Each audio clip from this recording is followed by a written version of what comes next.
Hello friends, শ্রেষ্ঠার আরও একটা mini ব্লগে তোমাদের সবাইকে স্বাগত। আমি ছোটো কাকা বুনো আমরা গেছিলাম একটু আমাদের বাড়ির থেকে বেশ কিছুটা দূরে একজনের বাড়িতে।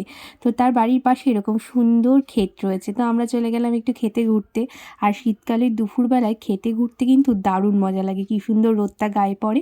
দেখো এটা নাকি ছিম বাগান, তো আমি সেরকমভাবে একটা চিনি না, তো এখানে দেখলাম প্রচুর ছিম হয়েছে, ছিমটা হয়েছে বলেই চিনতে পারলাম।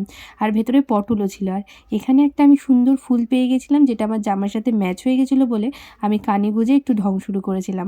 আর এখানে এই যে দৌড়ে দৌড়ে সর্ষে ক্ষেতের কাছে চলে আসলাম। সর্ষে ক্ষেত দেখতে তো দারুণ লাগে। আর এই শীতকালের দুপুরবেলায় যখন হাওয়াগুলো দেয় আর রোদ পড়ে, সর্ষে ক্ষেতের সৌন্দর্য যেন আরও বেশি বেড়ে যায়।